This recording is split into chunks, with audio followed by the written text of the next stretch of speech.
செய்திகள். சரிகமபா பல சுற்றுக்களை கடந்து வந்து தற்பொழுது இறுதிச் சுற்றுக்குள் நுழைந்திருக்கின்றது. இந்த நிலையில் 12 போட்டியாளர்கள் இருந்து இறுதிச் சுற்றில் போட்டியாளர் 5 தெரிவு செய்யப்பட இருக்கின்றார்கள். இந்த 5 யார் யார் தெரிவு செய்யப்பட போகின்றார்கள் என்று பலரும் எதிர்பார்த்து கொண்டிருக்கின்றார்கள். சுசாந்திகா மோனா மோனா என்ற பாடலை பாடி அனைவரையும் ஈர்ந்திருக்கின்றார். அது மாத்திரமன்றி முதலாவதாக தெரிவு செய்யப்பட்டிருக்கின்றார்.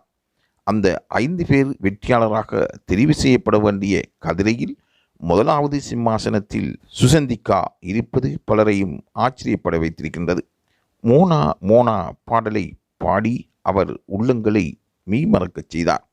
இந்த பாடலுக்கு அவருக்கு கிடைத்த வாய்ப்பாகவே இது பார்க்கப்படுகின்றது. அவரின் திறமை மீது பலருக்கு இருக்கின்ற ஆர்வமும் அவர் சிறப்பாக பாடுகின்றார் என்ற நம்பிக்கையும் அவரை இந்த அளவுக்கு முயற்சியில் வெற்றி அடைய வைத்திருக்கின்றது என்றால் அது மிகையாகாது.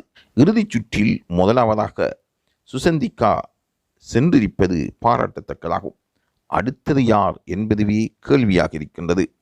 12 பேரில் ஒருவர் தெரிவு செய்யப்பட்டு இன்னும் 11 பேர் அங்கு மீதமாக இருக்கின்றார்கள். அவர்களில் 5 பேர் தெரிவு செய்யப்பட இருக்கின்றார்கள். அந்த 5 பேரும் யார் என்பதுவே கேள்விக்குறியாகும். ஆகவே சரிகமபா நிகழ்ச்சியில் தொடர்ந்தும் இது போன்ற சுவாரஸ்யமான செய்திகளை பெற்றுக்கொள்வதற்கு லைவ் தமிழ் செய்தியுடன் இணைந்திருங்கள்.